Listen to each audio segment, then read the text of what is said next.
गुरु के सुमिरन मात्र से नासत विघ्न अनंत। ताते सर्वारंभ में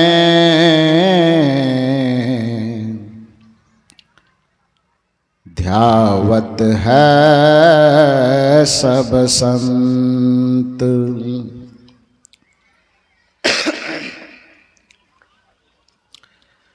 हरिहर आदिक ब्रह्म है, जगत पूज्य जो को सद्गुरु की पूजा किए,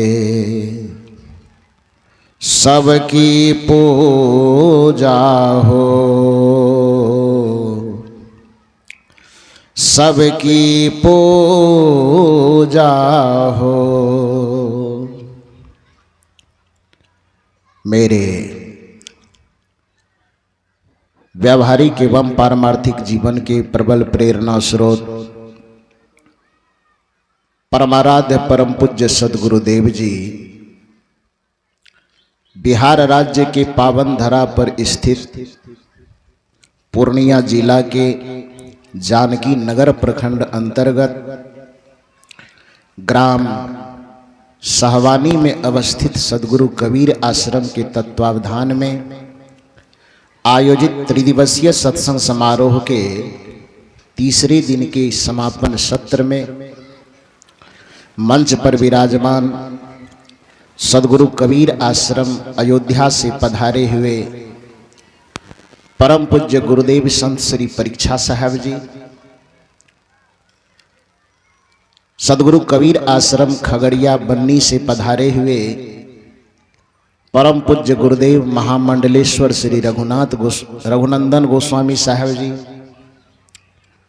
सद्गुरु कबीर आश्रम नागपुर से पधारे हुए परम पूज्य संत श्री यशेंद्र साहब जी, छत्तीसगढ़ से पधारी हुई परम श्रद्धेया साध्वी बहन सुचिता साहब जी, सद्गुरु कबीर आश्रम इसराइल से पधारे हुए परम पूज्य श्री नारायण साहब जी, नेपाल राष्ट्र से पधारे हुए परम श्रद्धेय श्री दुखी साहब जी, जिनके कुशल संचालन में यह मंच संचालित हो रहा है परम आदरणीय श्री उमेश साहब जी। इस कार्यक्रम के आज के नहीं बल्कि सदा सदा के लिए संयोजक, आजीवन संयोजक हमारे परम पूज्य गुरुदेव डॉक्टर प्रोफेसर श्री कुलदीप बाबू, उनके ही बगल में विराजमान अखिल भारतीय संतमत सत्संग समिति से जुड़े हुए इस इलाके के बहुत ही प्रतिष्ठित हमारे परम आदरणीय श्री सूर्यनारायण बाबू एवं इस परिवर्तक स्थल पर विराजमान अध्यात्म प्रेमी सज्जनों तथा देवियों। बड़ी सुंदर चर्चा इस मंच के माध्यम से अभी हो रही थी, मूल की चर्चा हो रही थी।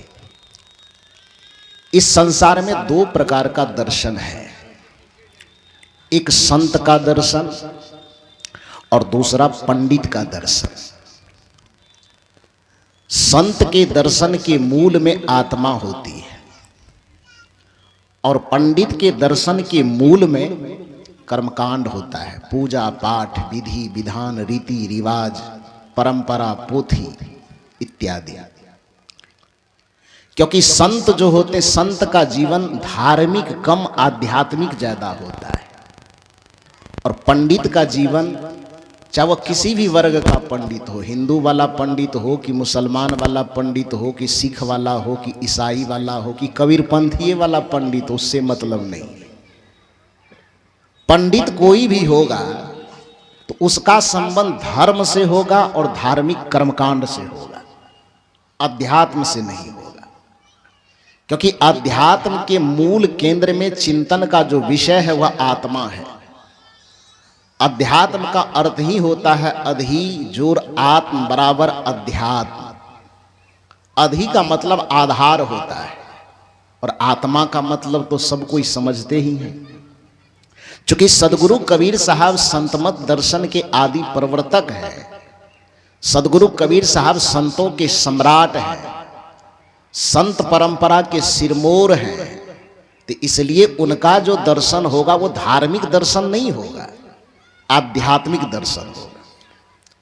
और दो चीज को समझिए, धर्म व्यक्ति को रीति रिवाज पोथी परंपरा इत्यादि में जकड़ देता है, कर्मकांड में जकड़ देता है, पूजा में जकड़ देता है, पाठ में जकड़ देता है, मंदिर में जकड़ देता है, तीर्थ में जकड़ देता है, व्रत में जकड़ देता है। लेकिन अध्यात्म मूलतः आपके आचरण पर टिका हुआ है। धर्म कहता है कि धर्म है मंदिर में सुबह सुबह जाना, घंटी बजाना, मस्जिद में जाना, नमाज पढ़ना, गिरजाघर में जाना, गुरुद्वार जाना, टीका लगाना, हाथ में लाल धागा काला धागा बांधना, ये धार्मिक रीति है। अध्यात्म कहता नहीं, दया धर्म का मूल है। इस जगह पर मंदिर मस्जिद की कोई जरूरत ही नहीं है, चरित्र की आवश्यकता है। दया धर्म का मूल है, पाप मूल अभिमान, तुलसी दया न छाड़िए जब लग घट में प्राण। और ये दया है क्या? आत्मा का आभूषण। जब गोस्वामी तुलसीदास जी धर्म की आध्यात्मिक परिभाषा धार्मिक परिभाषा देंगे तो फिर अयोध्या की तरफ मोड़ेंगे, और जब धर्म की आध्यात्मिक परिभाषा देंगे तब धर्म न दूसर सत्य समाना, आगम निगम पुराण बखाना। अब इस सत्य जो धर्म न दूसर सत्य समाना, सत्य के समान जो दूसरा कोई धर्म नहीं होता है गोस्वामी जी की दृष्टि में, उस सत्य को आप किसी मंदिर में खोजेंगे कि आदमी के जीवन में खोजेंगे? कहाँ खोजेंगे? जब गोस्वामी तुलसीदास जी से धर्म का आध्यात्मिक परिभाषा पूछा जा रहा हो तब गोस्वामी जी को भी कहना पड़ता है, परम धर्म श्रुति विदित अहिंसा, पर निंदा सम अघन गरिंसा। गोस्वामी जी के अनुसार आध्यात्मिक धर्म है अहिंसा। अब इस अहिंसा को आप शंख के ध्वनि में सुनेंगे कि घंटी में खोजेंगे कि अगरबत्ती में खोजेंगे कि दिया में खोजेंगे? कहाँ खोजेंगे? ये अहिंसा रूपी धर्म को जब भी खोजना होगा तो आध्यात्मिक दर्शन कहता है कि व्यक्ति के चरित्र में, व्यक्ति के आचरण में, व्यक्ति के जीवन में ही खोजना होगा। मंदिर में मिलेगा नहीं, मूर्ति में ये नहीं मिलने वाला। धर्म का आध्यात्मिक परिभाषा करेंगे तो गोस्वामी जी को ही कहना पड़ेगा, परहित सारी धर्म नहीं भाई, पर पीड़ा सम नहीं अधमाई। ये आध्यात्मिक दर्शन है कि परहित सरिस धर्म नहीं भाई, किसी भी प्राणी का भला कर देने के समान, किसी भी प्राणी के प्रति उपकार कर देने के समान, किसी भी प्राणी के साथ सुंदर बर्ताव कर देने के समान, किसी भी प्राणी के चेहरे पर मुस्कुराहट ला देने के समान दूसरा कोई धर्म नहीं होता है। और अपने मन वचन कर्म से दूसरे के आंख में आंसू घोल देने के समान दूसरा कोई अधर्म नहीं होता है। ये धर्म की आध्यात्मिक परिभाषा है। इस आध्यात्मिक परिभाषा में कोई टकराव नहीं है। मंदिर और मस्जिद में टकराव हो सकता है, वेद और कुरान में टकराव हो सकता है, पूर्व दिशा और पश्चिम दिशा में ईश्वर खोजने के नाम पे टकराव हो सकता है। लेकिन कबीर जिस ईश्वर की बात कर रहे हैं वो ईश्वर पूर्व और पश्चिम वाले जगह पर है नहीं कि विवाद होगा, वो आध्यात्मिक दर्शन देते हैं। एक बार की बात है, हिंदू और मुसलमान दोनों समुदाय में आपस में टकराहट हुई इस बात को लेके कि हिंदू कह रहा है कि हमारे ईश्वर का निवास स्थान पूरब में है अब मुसलमान करें कि नहीं नहीं मेरे ईश्वर अल्लाह का निवास स्थान पश्चिम में है, और दोनों तलवार ताने खड़े हैं। उसको समझ में नहीं आता है कि ईश्वर भगवान के वजह से हम इंसान के गला को काटने के लिए तैयार हैं, और यदि इंसान का गला कट ही गया तो फिर भगवान को कौन खोजेगा? बकरी की बटेर कौन खोजेगा? कभी जरूरत है गाय को, भैंस को, बकरी को, मुर्गा, तीतर, बटेर को जरूरत है ईश्वर का? ईश्वर की जरूरत किसको है? मनुष्य को है। और मनुष्य उसी ईश्वर के नाम पर राग द्वेष का तलवार ताने एक दूसरे का गर्दन काट देने के लिए तैयार है। कबीर साहब कहते रे भैया ईश्वर के गला को बचा लो, बाकी मंदिर मस्जिद भगवान भगवती अपने आप बचे रहेंगे। इंसान ही खत्म यदि हो गया तो फिर मंदिर बच करके करेगा क्या? अभी कोरोना आया था, लॉकडाउन में सब आदमी घरे घर बंद हो गया। सरकार फरमान निकाला, आदेश निकाला कि कोई भी आदमी किसी से न मिल सकता है, न कहीं आ सकता है, न कहीं जा सकता है। 1 महीना 2 महीना 3 महीना के खातिर प्रत्येक आदमी को अपने अपने घर में बंद कर दिया। तो 3 महीना तक कोई भगवान को पानी बतासा चाहा था? इंसान का दरवाजा बंद हो गया तो भगवान का दरवाजा खुला रहा था? भगवान का दरवाजा कब खुला? जब इंसान का दरवाजा खुला। भगवान तक पानी कब पहुंचा? जिसको आप भगवान की प्रतिमा को ही भगवान मानते हैं, तो उस प्रतिमा वाले भगवान तक पानी तब तक नहीं पहुंचेगा जब तक आप नहीं पहुंचाएंगे। घंटी की आवाज मंदिर में तब तक नहीं गूंजेगी जब तक कोई इंसान वहां नहीं पहुंचेगा। वहां पान प्रसाद दिया अगरबत्ती तब तक नहीं जलेंगे, नहीं चढ़ेंगे जब तक कोई इंसान नहीं पहुंचेगा। इसलिए भगवान के नाम पर एक दूसरे को नीचा दिखा करके एक दूसरे का गर्दन काटने की भूल मत करना, बल्कि भगवान को थोड़ी देर साइड करके यदि इंसानियत को बचाया जा सके तो इंसानियत को बचाने का प्रयास करना। यही संत का दर्शन है, यही अध्यात्म का दर्शन है। सदगुरु कबीर साहब के सामने 2 समुदाय के लोग जो आपस में टकराने के लिए तलवार ताने खड़े थे, कबीर साहब ने कहा दोनों आइए सामने, बुलाया। अब पूछा कबीर साहब ने क्यों लड़ रहे हैं? उन्होंने कहा कि मेरा भगवान पूरब में है, और दूसरे ने कहा नहीं नहीं मेरा वाला पश्चिम में रहता है। कबीर साहब कहे कि आओ इधर। अब दोनों को सामने बुला करके कहा पूरब दिशा हरि को बासा, पश्चिम अलह मुकामा। दोनों झंझट है। यदि तुम पूरब कहते हो कोई पश्चिम कहता है तो दिशा का निर्धारण किससे होता है? ये संदर्भ से न होता है। इतना सा भी ज्ञान नहीं है। वे कल्पना कीजिए कि हम और आप दोनों आमने सामने बैठे हुए, मैं इधर जितने भी साधु समाज के लोग हैं पश्चिम तरफ से पूरब की मुंह बैठे हुए हैं, और जितना श्रोता समाज है वो सब लोग पूरब से पश्चिम मुंह बैठे हुए हैं ना। हम दोनों के बीच में एक कैमरा लगा हुआ है। उस तरफ से जितने लोग बैठे हुए हैं दर्शक दीर्घा में, उनसे पूछा जाए कि आपसे ये कैमरा किस दिशा में लगा हुआ है, तो उधर चाहे 5000 आदमी बैठे हों कि 50,000 आदमी, वो सब लोग मिल करके क्या कहेंगे? आपके तरफ से ये कैमरा किस दिशा में रखा हुआ है? बोलिए ना जोर से। पश्चिम रखा हुआ है। हम लोगों की संख्या चाहे 50 ठो हो कि 20 ठो हो कि 1 ठो हो, हम लोगों से पूछिए कि ये कैमरा किधर रखा हुआ है, तो हम लोग क्या कहेंगे? हम लोग क्या कहेंगे? कहीं आप लोगों के डर से कह दें कि नहीं नहीं आप लोग जो कह रहे वही ठीक है, तब बात सही होगी कि गलत हो जाएगी? कोई उत्तर साइड में बैठा हुआ व्यक्ति है, उस व्यक्ति से पूछिए कि कैमरा किधर रखा हुआ है, वो क्या कहेगा? उत्तर वाला क्या कहेगा? दक्षिण में। अब कोई दक्षिण में वो बाजा मास्टर बैठा हुआ बजाने के लिए, उससे पूछ लीजिए कैमरा किधर रखा हुआ है, वो क्या कहेंगे? दक्षिण में। अब कैसे निर्णय होगा कि कैमरा पूरब में रखा है कि पश्चिम में रखा है कि उत्तर में रखा है कि दक्षिण में?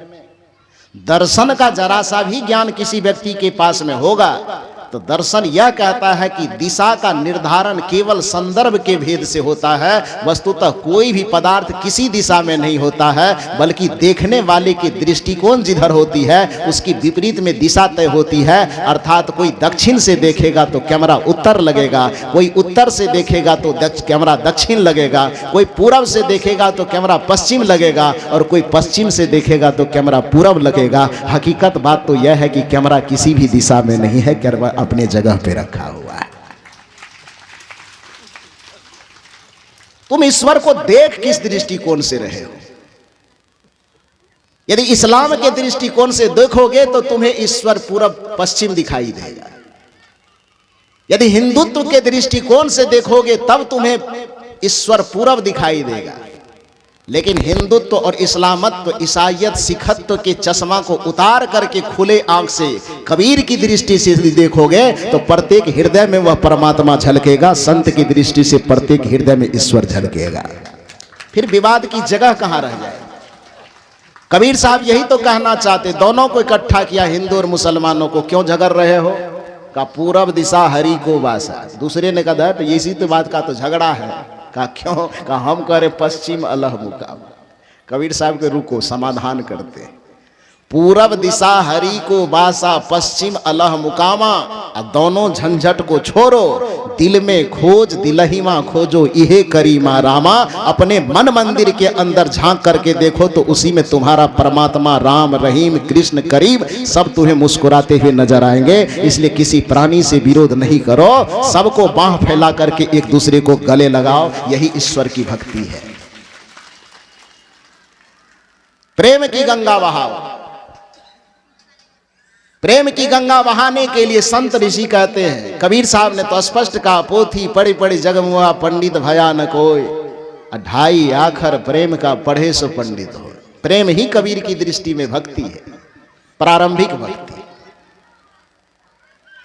प्रेम की गंगा बहाने के लिए सभी विचारक कहते हैं। कल भी मैंने निवेदन किया था, मृदुबानी सुंदर बरताव, मृदुवानी सुंदर बरताव सभी गुणों की खान है। प्रेम की गंगा बहे जहां पर वह घर स्वर्ग समान है। जिसके हृदय से प्रेम की गंगा प्रवाहित होने लगे, भक्ति उसके लिए बहुत सरल हो जाएगी। प्रेम हृदय में है नहीं, माथा को पत्थर पर पटक पटक करके कहते हैं भक्ति कर रहे हैं। राजस्थान में एक जगह कोई व्यक्ति मेरा YouTube पर प्रवचन सुन रहा होगा, तो सुनते सुनते सुनते सुनते उनको रहा नहीं गया। एक दिन हमारे आश्रम में संजय जी को 11 बजे रात में फोन किया उन्होंने कि अभी मैं प्रवचन सुन रहा हूं, माना नहीं गया इसलिए लगा दिया, गुरुजी को जगा करके थोड़ा सा बात करवा दीजिए। तो संजय जी आए, फोन दिया मुझे, मैं बातचीत किया। तो 11 साढ़े 11 रात बज रहे थे, समय हो रहा था। फिर भी उसकी भावुकता देख करके कोई बात नहीं, बातचीत किए 2-4-5 मिनट। उसके बाद वो थोड़ा मैंने रोने लगे, तो मैंने उसको संतावना देते हुए थोड़ा शांत किया, और मुझे लगा कि थोड़ा भी इनको हंसाना चाहिए। ये तो बेचारा बहुत भावुक हो गया। तो इस ख्याल से बातचीत करते करते, चूंकि बहुत जगह ऐसा है जहां पर मैं गया नहीं हूं लेकिन मेरे विचार पहुंच चुके हैं। अब सऊदी अरब में तो सपना में भी नहीं देखा हूं, वहां से फोन आते। श्रीलंका में कभी सपना में नहीं देखा, फोन आते। छत्तीसगढ़ पहले तो मैं गया नहीं था, अभी हमारे देखो वो हरियाणा से आए हुए, खोजते खोजते। हरियाणा कहाँ है? लेकिन मैं हरियाणा नहीं गया हूं, मेरे विचार हरियाणा पहुंचे, और उस YouTube के माध्यम से प्रवचन में ही इतनी ताकत सदगुरु संतों के आशीर्वाद से उसको समझ में आई कि हरियाणा से खोजते खोजते वो बिहार की धरती पर पहुंच गए। कोई पंजाब से पहुंचता है, कोई गुजरात से पहुंचता है, कोई छत्तीसगढ़ से पहुंचता है। अब तो छत्तीसगढ़ में हमारे पूज्य श्री परीक्षा साहब जी कह रहे थे, इलाहाबाद में मुलाकात हुई थी कुंभ के समय में। तो जैसे मैं दर्शन करने के लिए गया, साहब ने कहा कि तुमसे मैं पक्का दुश्मनी कर लूंगा। मैं कहा गुरुदेव क्या गलती हुई?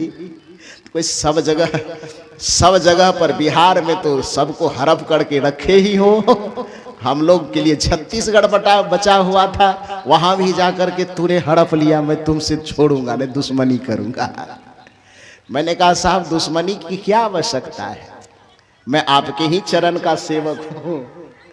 जो मेरा है वो आपका है, जो आपका है वो मेरा है, मेरा मुझ में कुछ नहीं, जो कुछ है गुरु तोर, अब तेरा तुझको सौंपता क्या लागत है मोर। ये संत गुरुजनों का ही मेरा है दिया हुआ, उन्हीं का दिया हुआ है, और उन्हीं के दिए हुए बगीचे में हम लोग बच्चे बन करके खेलते हैं, तो फिर दुश्मनी करने की क्या जरूरत है। हकीकत बात तो यह है कि वो कोई दुश्मनी की बात नहीं कर, तो स्नेह दे रहे थे, दुलार कर रहे थे, प्यार दे रहे थे, कोई बात नहीं।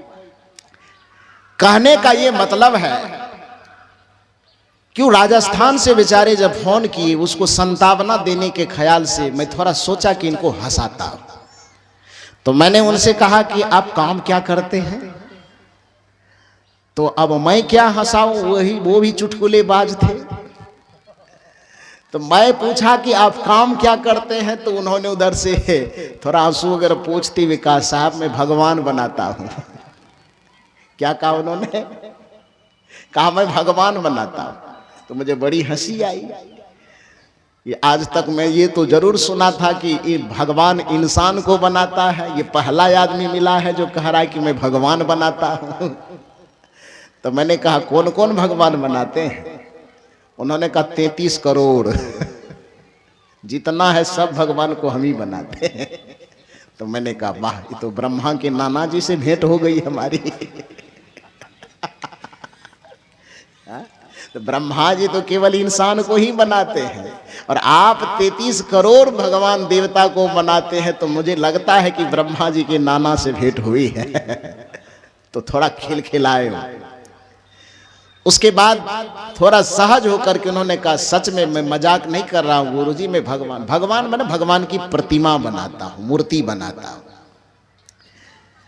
पत्थर के खदान में रहता हूं, यहां छोटी बड़ी मूर्तियां बनती है, ऑर्डर आता है, ऑर्डर पर भी मूर्ति बनाते हैं, या ऐसे भी बना के ट्रक की ट्रक यहां से भेजा जाता है हर एक जगह पूरे भारत में, तो मूर्तियां मैं बनाता हूं।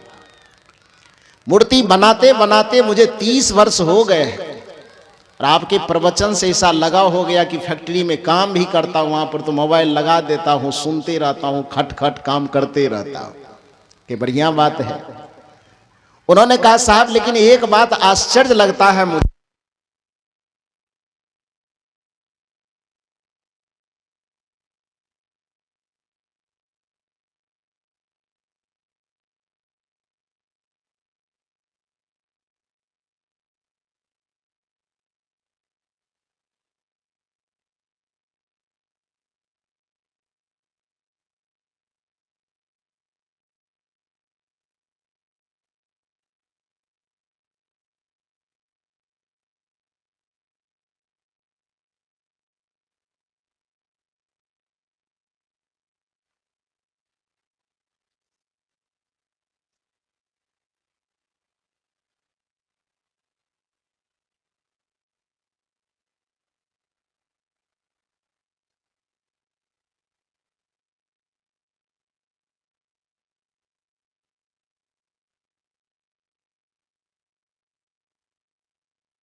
आदमियत जब आएगी जब अपने आत्मा के जैसा दूसरे की आत्मा को समझोगे। इंसानियत तब तक नहीं आएगी जब तक तुम प्रेम को पढ़ना नहीं जानोगे, करुणा को पढ़ना नहीं जानोगे, दया को पढ़ना नहीं जानोगे। पोथी पढ़ पढ़ जगमुआ, पूरे संसार के लोग मर गए, लेकिन उसमें आदमियत इसलिए नहीं आ पाई क्योंकि पोथी को पढ़ा, वेद को पढ़ा, लेकिन लोगों की वेदना और संवेदना को पढ़ नहीं पाया। पोथी को पढ़ा लेकिन प्रेम को नहीं पढ़ पाया, पुस्तकों को पढ़ा लेकिन आदमी के हृदय और आदमी के मस्तक को नहीं पढ़ पाया। इसलिए उसमें सब कुछ तो आ गया, रीति आ गए, रिवाज आ गए, पोथी आ गई, परंपरा आ गई, बस नहीं आई तो केवल इंसानियत नहीं आई, आदमियत नहीं आई और मानवता नहीं आई। सदगुरु कबीर कहना चाहते हैं कि बाकी और कुछ थोड़ा दाएं बाएं हो जाए चलेगा, लेकिन अपने अंदर के आदमियत को तो जन्म लेने दो।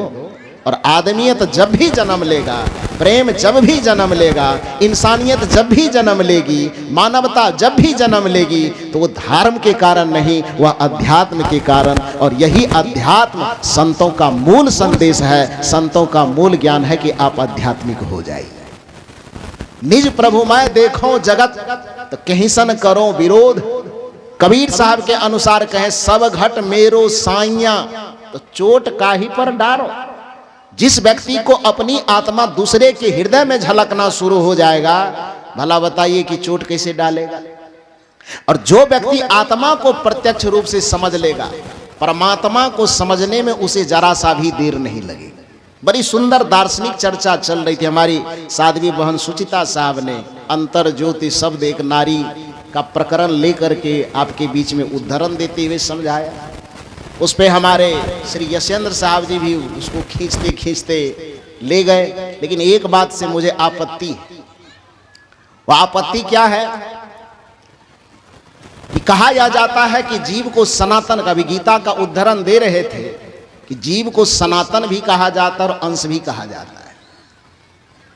गोस्वामी तुलसीदास जी ने भी इस जीव को ईश्वर अंश जीव अविनाशी कहा। और इसकी व्याख्या जो हम करते थोड़ा ऊपरी सतह पर करते, दार्शनिक सतह पर करते नहीं। इसलिए हमारे कबीर पंथ के कुछ महापुरुषों ने महर्षि मेही बाबा के द्वारा भी जो दिया गया यह सिद्धांत है ईश्वर अंश जीव अविनाशी के संबंध में, अंशांशी के भाव, उस पर टिप्पणी करते हैं। लेकिन जब दार्शनिक चिंतन के अनुसार विचार करेंगे तो फिर यह बात दो नहीं लगेगी कि ईश्वर को सनातन भी कहा जा रहा है और अंश भी क्यों कहा जा रहा है। क्योंकि अंश का हम एक ही नाम जानते हैं, अंश का एक ही अर्थ जानते हैं कि अंश माने हिस्सा होता है, अंश माने टुकड़ा होता है, अंश माने भाग होता है, इतने न जानते हैं। ये सच है कि व्याकरण के अनुसार एक पक्षीय दृष्टिकोण से देखेंगे तो अंश का अर्थ हिस्सा, टुकड़ा, भाग होता है। किंतु शास्त्रों में जो अंशा अंशी की बात की गई है, शास्त्रों का व्याकरण अलग व्याकरण होता है। आप समान व्याकरण से शास्त्रों के व्याकरण की तुलना नहीं कर सकते, जिसको सदगुरु श्री अभिलाष साहब जी बराबर कहा करते थे।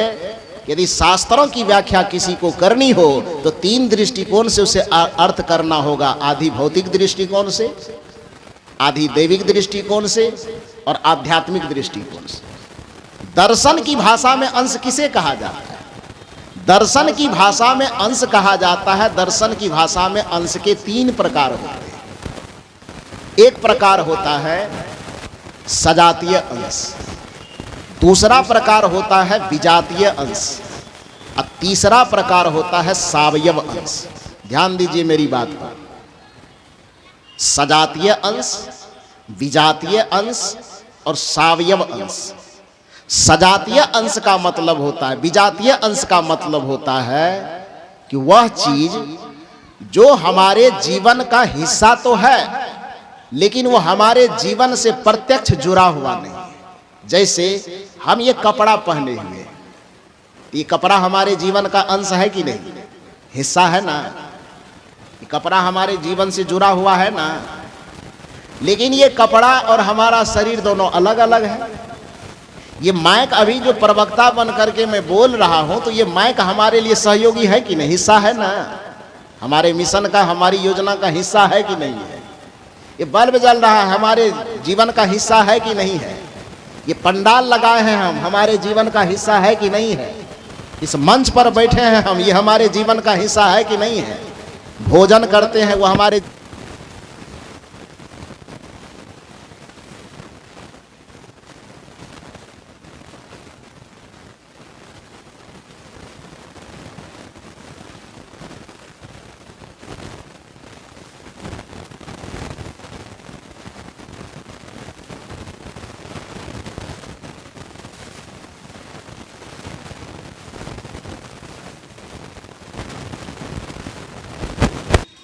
बोलिए सदगुरुदेव की। तो मैं निवेदन कर रहा था कि भोजन, पानी, आग, हवा इत्यादि हमारे जीवन का हिस्सा होने के बावजूद भी एक अंतर उसमें है कि मैं चेतन आत्मा हूं, चेतन प्राणी हूं। ये सारे के सारे हमारे जीवन का हिस्सा होने के बावजूद भी ये जड़ पदार्थ, चेतन नहीं है। तो मैं चेतन जाति का हूं, ये जितने पदार्थ है वो सारे के सारे जड़ जाति के। तो विजातीय तो हो गया, मेरी जाति का नहीं ना हुआ। ये माइक जड़ है, मैं चेतन हूं। ये स्टेज जड़ है, ये हमारे जीवन का हिस्सा है। इसके बगैर जीवन नहीं चल सकता। हवा के बगैर किसका जीवन चलेगा? खूब ध्यान कीजिए, भजन कीजिए, आत्मा परमात्मा रटते रहिए। हवा बंद हो जाता, खोजते रहिए हॉस्पिटल में जाके ऑक्सीजन। तो जड़ है किंतु जीवन उस पे टिका हुआ है ना। अग्नि जड़ है लेकिन हमारे जीवन का हिस्सा वह भी है। पानी जड़ है किंतु हमारे जीवन का हिस्सा वह भी है। तो जड़ तो है, जीवन का हिस्सा, जीवन का अंश होने के बावजूद भी मैं चेतन हूं। वह जड़ है, मैं चेतन जाति का हूं। और सारे के सारे पदार्थ जड़ जाति का होने के कारण वो हमारे जीवन का हिस्सा तो है किंतु विजातीय हिस्सा है। इसलिए दर्शन की भाषा में उसको विजातीय अंश बोला जाता है। और सजातीय अंश, यहां पर जितने लोग बैठे हुए हैं वस्तुतः सब अलग अलग है, लेकिन कुछ न कुछ हमें एक दूसरे से जुड़ाव तो है। तभी तो आह्वान किया गया आदरणीय कुलदीप बाबू के द्वारा, परम पूज्य हमारे भूप नारायण गोस्वामी साहब के द्वारा। और इतने आह्वान पर चाहे कहां कहां से संत आ गए, कहां कहां से भक्त आ गए, तो कोई न कोई जुड़ाव तो है ना। सबका व्यक्तिगत अस्तित्व अलग अलग है, लेकिन भावनात्मक अस्तित्व एक दूसरे से जुड़ा हुआ है। गुरु और शिष्य का संबंध, गुरु और शिष्य दोनों एक दूसरे से अलग हैं, फिर भी कोई जुड़ा तो है। पति और पत्नी का संबंध भले ही शरीर के दृष्टिकोण से एक दूसरे से अलग है, लेकिन भावात्मक संबंध तो है। पिता और पुत्र का शरीर भले एक दूसरे से अलग है, लेकिन एक दूसरे से भावात्मक संबंध तो है। तो अंश हम भी एक दूसरे के हैं, लेकिन सबका अस्तित्व अलग अलग है। फिर भी आप भी मनुष्य हैं, मैं भी मनुष्य हूं। आप भी प्राणी हैं, मैं भी प्राणी हूं। आप भी चैतन्य है, मैं भी चैतन्य हूं। तो एक अंश विजातीय है और एक अंश, जितने प्राणी हैं सभी प्राणी के अंदर आत्मा है, सभी प्राणी में चैतन्यता है। इसलिए वह अंश होते हुए भी एक जाति का होने के कारण उसको सजातीय अंश कहा जाता है दर्शन की भाषा में। बात समझ में आ गई? विजातीय अंश और सजातीय अंश। अब मूल प्रश्न पर आइए कि जीव सनातन होते हुए भी अंश कैसे हो सकता है? ईश्वर अंश जीव अविनाशी चेतन अमल सहज सुख राशि कैसे हो सकता है? इस बात को समझने के लिए आपको समझना होगा कि सावयव अंश किसे कहा जाता है। सावयव अंश का मतलब यह होता है, जैसे आप हमारे शरीर को देखिए, अपने शरीर को देखिए। आपसे सवाल किया जाए कि ये हाथ शरीर है, इसको क्या कहेंगे? शरीर कहेंगे कि हाथ कहेंगे? आपसे पूछा जाए कि ये क्या है, शरीर है कि हाथ है? आपसे पूछा जाएगा पैर को दिखा करके ये शरीर है कि पैर है, क्या कहेंगे? पैर को पैर कहेंगे कि शरीर कहेंगे? पैर कहेंगे ना। नाक दिखाएंगे, ये क्या है? तो नाक है। ये तो नहीं कहिएगा ना कि जो पकड़े हैं शरीर को पकड़े हैं, कहिएगा नाक को पकड़े। कान पकड़ लें तो कहिएगा कान को पकड़े हैं। हाथ को पकड़ेंगे तो कहिएगा हाथ को पकड़े हैं। तो ये हाथ शरीर नहीं है, किंतु ये हाथ शरीर का हिस्सा तो जरूर है ना। आंख शरीर नहीं है, किंतु आंख शरीर का हिस्सा है। नाक शरीर नहीं है, किंतु नाक शरीर का हिस्सा है।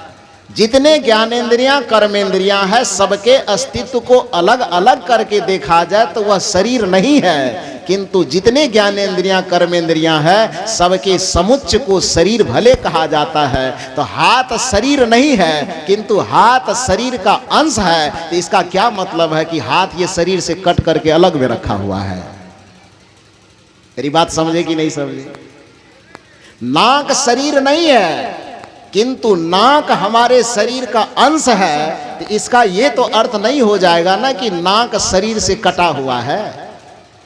पैर शरीर नहीं है, किंतु पैर हमारे शरीर का अंश है। इसका ये अर्थ कदापि नहीं हो जाएगा कि पैर हमारे शरीर से अलग है। ठीक उसी प्रकार से जब यह कहा जाता है कि जीव सनातन भी है और अंश भी है, तो इसका अर्थ इतना ही होता है कि आत्मा के जैसे बीज वृक्ष का अंश है। किस भांति में? क्योंकि बीज के अंदर वृक्ष समाहित तो होता है, दूध के अंदर घी समाहित तो होता है, किंतु दूध ही घी नहीं होता।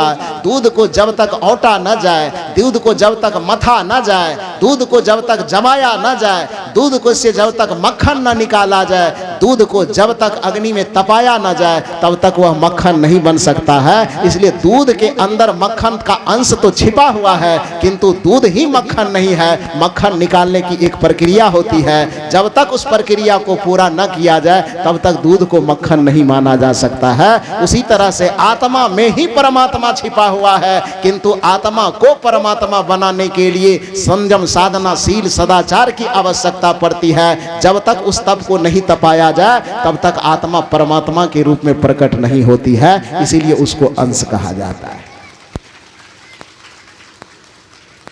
आत्मा में परमात्मा है, बीज में वृक्ष है। प्रत्येक बीज में वृक्ष की संभावना छिपी है, लेकिन बीज को जमीन में ना बोया जाए, पत्थर पर रख दिया जाए तो भी पौधा पनप जाएगा, पनपेगा।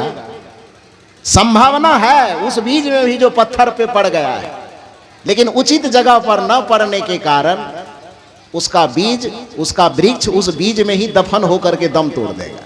तोड़ेगा कि नहीं? इसलिए कबीर साहब ने कहा कि सब घट में रो साइया, सोनी सेज न कोई। संभावना सब में है साई होने की, परमात्मा होने की, लेकिन सबकी मैं बलिहारी नहीं करूंगा। सब घट मेरो साइया, सोनी सेज न कोई, लेकिन बलिहारी व सेज की जा घट परगट होए। बलिहारी उस सेज की है, बलिहारी उस हृदय की है जिसमें परमात्मा के गुण उस आत्मा में विद्यमान तो है, किंतु साधना, संयम, ध्यान, भजन, वैराग्य का अनुसरण करके जो अपने अंदर आत्मा के परमात्मा को जगा लिया है, परमात्मा को प्रकट कर लिया है। कबीर साहब कहते मैं उसी की बलिहारी गाऊंगा, उसी को नमन और वंदन करूंगा। तो ठीक उसी प्रकार से जब तक यह आत्मा आत्मा के रूप में है, जब तक कोई बीज बीज के रूप में है, तब तक वह वृक्ष का अंश है। किंतु जैसे ही वह बीज अपने अंदर वृक्ष को प्रकट कर लिया, वह अपने सनातन स्वरूप में आ गया। उसी प्रकार से जब तक यह आत्मा प्रपंचों के अधीन है, जिसको गीता में, जिसको महाभारत में कहा गया कि आत्मा क्षेत्रज्ञ इति युक्त संयुक्त प्रकृतिर गुणाः तेरेवति विनिर्मुक्त परमात्मेत्युदाहृतः। जब तक यह आत्मा प्राकृतिक गुणों और विकारों के अधीन रहता है, तब तक यह आत्मा क्षेत्रज्ञ कहलाती है। और जैसे ही आत्मा समस्त आवरणों को पार कर जाती है, समस्त विषयों और प्रपंचों से मुक्त हो जाती है, यह आत्मा ही परमात्मेत्युदाहृतः परमात्मा कहलाने लगती है। ये गीता श्री कृष्ण का दर्शन है। और इसी बात को महर्षि मेही बाबा ने बड़े सरल तरीके से कहा कि इस जीव के ऊपर में, इस आत्मा के ऊपर में विषयों और प्रपंचों के बहुत सारे आवरण पड़े हुए। पहले तो विषय के आवरण, चोरी, नशा, हिंसा, झूठ, व्यभिचार इत्यादि के संस्कारों का जो आवरण है, उस आवरण को हटाइए। अब वो आवरण हट गया तब घट तम प्रकाश अरु शब्द पट त्रय जीव पर है छा रहे। ध्यान दीजिए शब्द पर कि घट तम प्रकाश अरु शब्द पट त्रय जीव पर है छा रहे। करु दृष्टि अरु ध्वनि योग साधन इनको हटाना चाहिए। कुछ लोग कहते हैं कि शब्दे को पकड़ करके रखना चाहिए। लगता है कि वो महर्षि मेही बाबा के भी गुरु महाराज हो गए।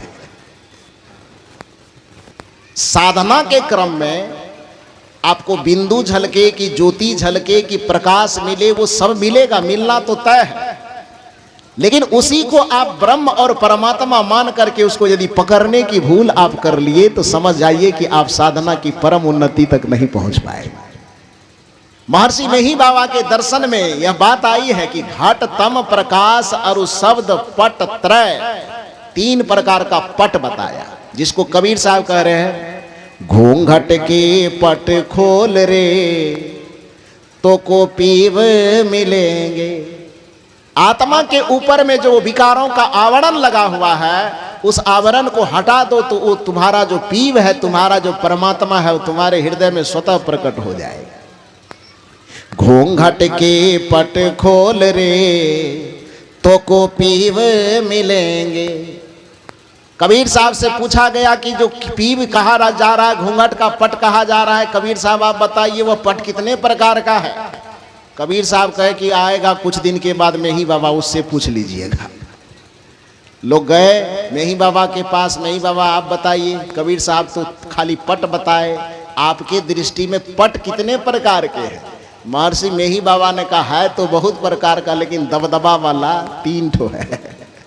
घट तम प्रकाश अरु शब्द पट त्रय, जीव पर है छा रहे करु दृष्टि अरु ध्वनि योग साधन, इनको हटाना चाहिए। क्यों हटाना चाहिए? तो इनके हटे माया हटेगी। जब तक ये नहीं हटेगी तब तक माया नहीं हटेगी। तो इनके हटे माया हटेगी, प्रभु से होगी एकता, फिर द्वैतता कछु नहीं रहेगी। असमनन दृढ़ चाहिए, इसी को कहा जाता है जीव सनातन है, और जब तक विकारों के अधीन है तो वह अंश है। इस बात को समझने की कोशिश करनी चाहिए। तो जीव अपने आप में सनातन भी है, लेकिन वह अंश भी है। तो उस अंश का अर्थ, उस समान व्याकरण बच्चे क्लास में पढ़ने वाले व्याकरण से टुकड़ा मत कीजिए।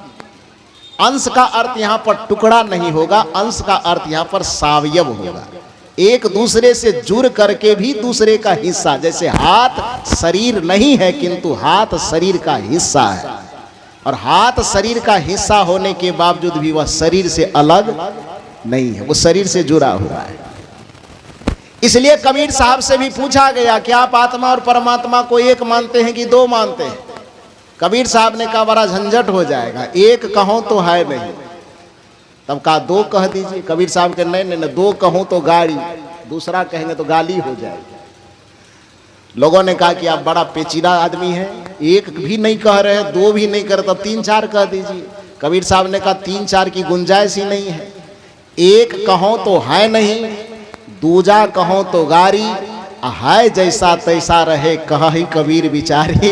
इसलिए यदि विकारों के अधीन में जब तक है तब तक उसको आप अंश कह लीजिए, और जब विकारों से मुक्त हो जाएगा तब उसको आप अंशी कह लीजिए। इसी बात को भगवान श्री कृष्ण ने अपने गुरुदेव महर्षि अंगिरस से पूछा था। छंदोग्य उपनिषद के अंदर भगवान श्री कृष्ण ने कहा था कि हे गुरुदेव, आप यह बताने की कृपा कीजिए कि आत्मा और परमात्मा कोई 2 है क्या? आत्मा से अलग कोई परमात्मा की रोशनी प्रकाश खोजे क्या? जिस अंतर ज्योति की बात हमारी बहन सुचिता साहब कर रही थी कि अंतर ज्योति शब्द एक नारी, हरि ब्रह्माता के त्रिपुरारी। ये सवाल केवल कबीर के सामने ही नहीं आया था, यह सवाल भगवान कृष्ण के भी मन में आया था। भगवान कृष्ण ने अपने गुरुदेव से पूछा कि इस आत्मा से परमात्मा की ज्योति कहीं अलग भी है क्या? परमात्मा का प्रकाश, सुख का प्रकाश, शांति का प्रकाश कहीं अलग है कि उसको प्राप्त करें? भगवान कृष्ण अपने गुरुदेव से पूछते। तब भगवान कृष्ण के गुरुदेव, आध्यात्मिक गुरुदेव महर्षि अंगिरस ने कहा छंदोग्य उपनिषद के अंतर्गत कि यथा बिंबम मृदोपलिप्ते यथेव बिंबम मृदोपलिप्ते तेजो मयं भ्राजते तत्सुधांतम तद्वात्म तत्वं प्रसमीक्ष देहि एकः कृतार्थो भवते वितशोकः। इसका अर्थ यह हुआ कि भगवान श्री कृष्ण को उनके गुरुदेव बताते हैं कि मान लो कि तुम्हारे पास में एक हीरा हो। अब हीरा तुम्हारे पास है तो हीरा का स्वभाव क्या है? स्वतः प्रकाशित होना। हीरा को प्रकाशित करने के लिए किसी को अलग से लाइट जलाना पड़ेगा? इधर जितने लोग बैठे मेरी बातों का जवाब दीजिए। हीरा को प्रकाशित करने के लिए अलग से डिबिया जलाना होगा कि लालटेन, जनरेटर, वेपर, तब कुछ भी नहीं। क्यों? क्योंकि विज्ञान की भाषा में हीरा को दीप्त पिंड माना जाता है। फिजिक्स में पढ़ते थे ना, पिंड दो प्रकार के होते हैं, दीप्त पिंड और प्रदीप्त पिंड। दीप्त पिंड उसे कहते हैं जिसको प्रकाशित करने के लिए किसी अन्य पिंड का सहारा न लेना पड़े, उसको दीप्त पिंड कहा जाता है। और प्रदीप्त पिंड उसे कहते हैं जिसको प्रकाशित करने के लिए किसी दूसरे पिंड का सहारा लेना पड़े, उसको प्रदीप्त पिंड कहते हैं। जैसे ये लाइट जल रही है, ये दीप्त है कि प्रदीप्त है? ये प्रदीप्त है, क्योंकि अपने से नहीं जल रहा, जनरेटर के सहारे से जल रहा है। चंद्रमा को क्या कहेंगे, दीप्त की प्रदीप्त? प्रदीप्त कहेंगे, क्योंकि उसको अपनी रोशनी नहीं है, वो सूर्य के सहारे से प्रकाशित हो रहा है। लेकिन आपके सामने भगजोगनी उड़ते उड़ते आ जाता, उसको क्या कहिएगा? भगजोगनी समझते हैं ना, जुगनू जिसको कहते हैं, तो उसको दीप्त पिंड कहेंगे कि प्रदीप्त पिंड? उसको दीप्त कहेंगे। तो हीरा जब आपके सामने में हो तो विज्ञान कहता है कि हीरा चूंकि दीप्त पिंड है, इसलिए उसको प्रकाशित होने के लिए अलग से कोई लाइट वेपर जलाने की आवश्यकता नहीं है। वो जहां रहेगा अपने प्रकाश से जगमगाएगा, जगमगाएगा ना। तो भगवान श्री कृष्ण के गुरुदेव उसे समझाते हैं कि जैसे हीरा एक दीप्त पिंड है, वह स्वतः प्रकाशित है, प्रकाश से भरा हुआ है, लेकिन कल्पना करो कि वह कीचड़ में गिर गया। कीचड़ में हीरा गिर गया, कीचड़ से किसी ने उठाया, लेकिन कीचड़ को साफ नहीं किया। 2-4-10 घंटे के बाद देखने गया तो हीरा के ऊपर में जो मिट्टी का आवरण है लिपट गया। मृद्योपलिप, मृदा माने मिट्टी ही होता है। यथेव बिंबम मृद्योपलिप्तम, जैसे बिंब, जैसे हीरा प्रकाश से भरा हुआ तो है, किंतु कीचड़ में गिर जाने के कारण मृद्योपलिप्तम, उसके ऊपर मिट्टी का आवरण लिपट गया है। अब हीरा के ऊपर में यदि मिट्टी का आवरण लिपट गया है, तो अब आप बताइए कि हीरा का प्रकाश उस मिट्टी के अंदर में जल ही रहा है कि वो हरिद्वार घूमने के लिए चला गया है? आप लोग बोल नहीं रहे, प्रवचन बंद करें क्या? तब कढ़ी बड़ी हमारे कुलदीप बाबू खिलाए हैं, आपको प्रवचन क्यों सुनावे मुफ्त में? हम बोल रहे हैं और आप लोग कुछ नहीं बोल रहे हैं। आप बताइए कि हीरा के अंदर जो प्रकाश छिपा हुआ है मिट्टी के अंदर, तो मिट्टी के अंदर ढक जाने से हीरा की ज्योति जल ही रही है कि कहीं गई है? हरिद्वार, वृंदावन, काशी कहीं नहीं गई है? हाँ, तब तो ठीक है। लेकिन उस हीरा के अंदर प्रकाश मौजूद होने के बावजूद भी क्या वह प्रकाश हमें आंख से दिखाई देगा? हाँ या ना बोलिए? नहीं दिखाई देगा। तो अब क्या करें? उस हीरा के प्रकाश को देखने के लिए उस हीरा के सामने बैठ के सत्यनारायण कथा पढ़े कि दुर्गा चालीसा, हनुमान चालीसा? हाँ, वाह, बताइए एक बार वो माता जी के लिए ताली बजाइए जोर से। पुकार के कह रही थी, कोई कथा नहीं करना, खाली मिट्टी हटाना। तो यथेव बिंबम मृद्योपलिप्तम तेजोमयं भ्राजते तत्सुधांतम, जैसे हीरा प्रकाश से भरा हुआ है, किंतु कीचड़ में गिर जाने से उस पर यदि मिट्टी का आवरण लिपट जाए तो पर भी उसका प्रकाश मिट्टी के अंदर ही जगमगा रहा होगा। उसको प्रकाशित करने के लिए सातवां आसमान से कोई प्रकाश लाने की जरूरत नहीं है, बल्कि उसके प्रकाश को यदि पैदा करना है तो केवल एक काम करना है, निर्मल जल से उस मिट्टी को हटा दीजिए, और जैसे ही निर्मल जल से मिट्टी हटेगा हीरा का प्रकाश स्वतः प्रकट हो जाएगा। उसी तरह से आपके आत्मा में परमात्मा की ज्योति सब दिन से विद्यमान है, किंतु उसके ऊपर विषय और वासना का कीचड़ लिपट जाने के कारण आत्मा का प्रकाश कहीं गया नहीं है, बल्कि आत्मा की ज्योति आत्मा में ही समाहित है। केवल आपको सत्संग करके, भजन करके, ध्यान करके आत्मा पर से विषय और विकार के मिट्टी को उतार देना है, और जैसे ही आत्मा पर से मिट्टी का आवरण उठेगा आपके आत्मा में परमात्मा की ज्योति प्रकट हो जाएगा। आपके आत्मा में ही परम प्रकाश उत्पन्न हो जाए। परम प्रकाश दीप उजियारा, घट घट देखहूं प्राण पियारा।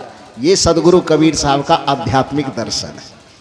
तो मैंने निवेदन किया कि दो प्रकार का दर्शन, दो प्रकार के व्यक्तित्व, एक पंडित वाला व्यक्तित्व, एक संत वाला व्यक्तित्व। पंडित का व्यक्तित्व धर्म की तरफ मोड़ता है व्यक्ति, और संत का व्यक्तित्व अध्यात्म की तरफ मोड़ता है।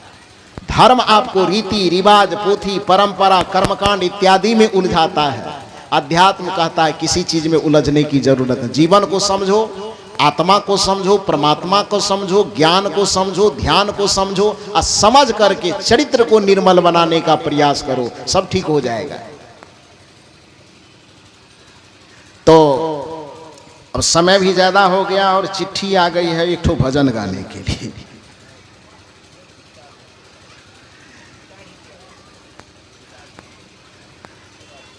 तो इसको थोड़ी देर सुन लीजिए, उसके बाद साहब कह रहे थोड़ी देर बोल करके ठो कहना है, तो थोड़ी देर मूल रूप से इसको सुनिए कि मैं निवेदन क्या कर रहा था कि आप ध्यान को, प्रेम को, भक्ति को, इसको समझिए और उसको चरित्र में उतारने का प्रयास कीजिए।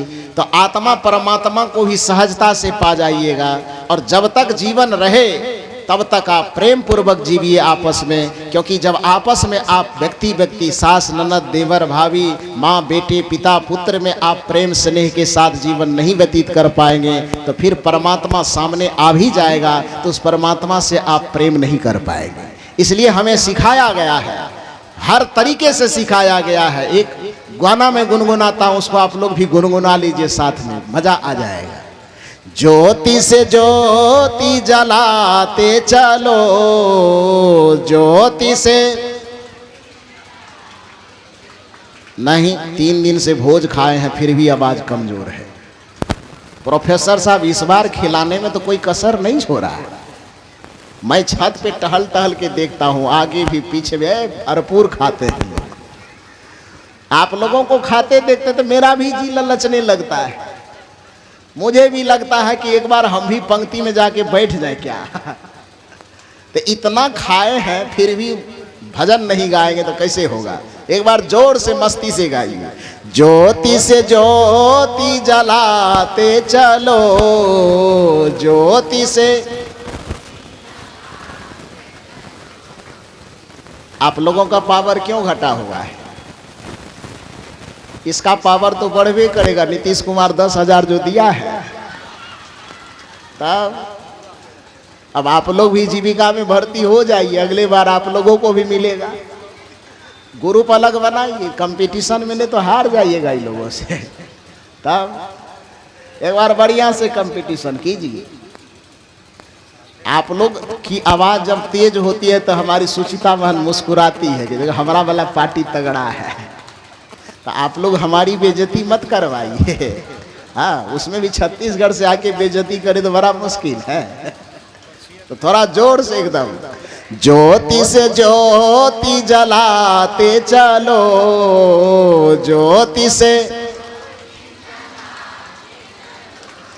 प्रेम की गंगा बहाते चलो, प्रेम की। हाँ, ज्योति से ज्योति जलाते चलो, ज्योति से प्रेम की गंगा बहाते चलो, प्रेम की। वो प्रेम की गंगा बह रही है, पता कैसे चलेगा? पता चलने का एक ही तरीका है। राह में आए जो दीन दुखी, राह में आए जो दीन दुखी, राह में सबको गले से लगाते चलो, सबको गले से। ज्योति से ज्योत जलाते चलो, ज्योति से प्रेम की गंगा बहाते चलो, प्रेम की। ज्योति से ज्योति जलाते चले, और वह ज्योति परमात्मा की ज्योति तभी आप जला पाएंगे जब आप जिन रिश्तों में जी रहे हैं, माँ बेटा बेटी, पति पत्नी, भाई बहन इत्यादि जो भी परिवार के सदस्य हैं, जब आप अपने रिश्तों के बीच में प्रेम की गंगा बहाएंगे और हृदय में एक दूसरे के भावना की ज्योति जलाएंगे, तभी आप परमात्मा के मंदिर में आपकी ज्योति स्वीकार कर ली जाएगी। जो व्यक्ति अपने घरों में, परिवारों में प्रेम पूर्वक जीवन नहीं जी सकता है, वह मंदिर में जाकर के भी खाली हाथ लौट आएगा। इसलिए निवेदन किया गया है, जिसके दिल में दया का खजाना नहीं, राम का नाम लेने से क्या फायदा। दान का हाथ आगे बढ़ाया नहीं, खाली माला ही लाने से क्या फायदा। इसमें कड़ी आती है, मैं तो मंदिर गया पूजा आरती की, पूजा करते ही मन में ख्याल आ गया। ध्यान दीजिए शब्द पर, प्रेम की गंगा नहीं बहेगी तो मंदिर जाना कैसे बेकार हो सकता है, घंटी बजाना, दिया दिखाना कैसे बेकार हो सकता है। संत बताते हैं, मैं तो मंदिर गया पूजा आरती की, पूजा करते ही मन में ख्याल आ गया। क्या ख्याल आया? कभी माँ बाप की सेवा की ही नहीं, कभी माँ बाप की सेवा की ही नहीं, सिर्फ गंगा नहाने से। वाह वाह वाह वाह, एक बार जोरदार ताली बजाइए, कितना बढ़िया गाते हैं आप लोग। कभी माँ बाप की सेवा की ही नहीं, सिर्फ गंगा नहाने से। जिसके दिल में दया का खजाना नहीं, राम का नाम लेने से। दान का हाथ आगे बढ़ाया नहीं, खाली माला ही लाने से कोई फायदा नहीं है। तो इसलिए भगवान की प्रतिमा तक जाने से पहले अपने परिवार में प्रेम का पुष्प बिखर जाने दीजिए। आत्मा परमात्मा फिर दर्शन की बात वो बाद में समझ ली जाएगी। हरि व्यापक सर्वत्र समाना, प्रेम ते प्रगट भय जग जाना, ये सुबह के सत्र में भी मैंने कहा था। तो आपस में प्रेम सबसे बड़ी भक्ति है। और जब आप साधना जगत में आएंगे, सिद्धांत जगत में आएंगे, तो अपने मन इंद्रियों का संयमन करते हुए, जड़ जगत को समझते हुए, चेतन जगत को समझते हुए, जड़ पिंडों से चेतना को पूर्णतः मुक्त करके अपने स्वरूप में स्थित हो जाना, ये परमार्थ की पूर्ण भक्ति है। और इसी भक्ति में आपके अंतःकरण में, आपके आत्मा में जो परमात्मा के छिपे हुए बीज हैं, जो संस्कार है, वह परमार्थिक स्वरूप में प्रकट होगा। और जिस दिन वह परमात्मा परमार्थिक स्वरूप में प्रकट होगा, उस दिन उसको आप भगवान की प्राप्ति कह लीजिए, कि परमात्मा की प्राप्ति कह लीजिए, कि राम की प्राप्ति कह लीजिए, कि ब्रह्म की प्राप्ति कह लीजिए, कि ईश्वर की प्राप्ति कह लीजिए, चाहे मोक्ष की प्राप्ति कह लीजिए, कि मुक्ति की प्राप्ति कह लीजिए, नाम कुछ भी दे दीजिए, उस दिन आपको परमानंद और ब्रह्मानंद की प्राप्ति हो जाएगी। यही संत का दर्शन है, यही अध्यात्म का दर्शन है, यही सत्संग का मूल है, जिसका संदेश इस मंच के माध्यम से आपको कल से लेकर के, परसों से लेकर के अब तक दिया गया है। बारंबार प्रत्येक वर्ष इस तरह का आयोजन होता है। इस आयोजन में आप लोग आते हैं और इसी तरह से लाभ लेते रहिए, ताकि जो सदगुरु श्री मुक्त स्वरूप साहब के नाम पर संतों का जो ज्ञान का ये अलख जगह है, ये दीप जगह है, ये दीप बुझे नहीं। और बुझेगा भी क्यों? क्योंकि संतों के इस दीप को जलाने की जिम्मेदारी हमारे इसी सहवानी धरती के लाल परम आदरणीय कुलदीप बाबू ने ले लिया है। और यदि कुलदीप अपने हाथ में मसाल ले, तो फिर सत्संग का दीप कैसे बुझ सकता है? लेकिन साथ साथ अकेले कोई आदमी किसी काम को सफल नहीं कर सकते। तो वो बीरा उठाते हैं, संकल्प लेते हैं, साहस करते हैं। लेकिन आप समाज के लोग भी पीछे यदि झंडा लेकर के खड़े होंगे, साहस लेकर के खड़े होंगे, ताकत लेके खड़े होंगे, तो ये सत्संग का दीप मुझे विश्वास है कि जिस तरह से जगमगा रहा है, ये बुझने की तो बात ही छोड़ दीजिए, और कई गुना रब से ज्यादा विस्तार से जगमगाएगा, ये मुझे पूर्ण विश्वास है। आप लोग ऐसा करने के लिए तैयार हैं कि नहीं? ये सत्संग की अलख जगनी चाहिए कि बुझ जानी चाहिए? अगला साल और बढ़िया से होना चाहिए ना। आप सबों को बहुत बहुत साधुवाद, बहुत बहुत धन्यवाद देते हुए, हमारे जितने पंडाल सजाने वाले, बाजा बजाने वाले, वहाँ पर भोजन की व्यवस्था संभालने वाले, भोजन खिलाने वाले सभी कार्यकर्ता जितने हैं, जो हम लोग तो यहाँ बैठ करके केवल प्रवचन बोल रहे हैं, सुन रहे हैं, लेकिन सभी कार्यकर्ताओं को बहुत मेहनत करनी पड़ती है। एक बार सभी कार्यकर्ताओं के लिए जोरदार ताली बजा करके सबका अभिनंदन कीजिए। सबको बहुत बहुत साधुवाद, बहुत बहुत आभार सबके प्रति प्रकट करते हुए मंचासीन समस्त पूज्य संत गुरुजनों के चरणों में कोटि कोटि नमन करते हुए, दर्शक दीर्घा में विराजमान जितने देव एवं देवियां बैठी हुई है, सबके हृदय स्थित परमात्मा को सादर नमन वंदन करते हुए मैं अपनी वाणी को यहीं पर विराम देता हूँ।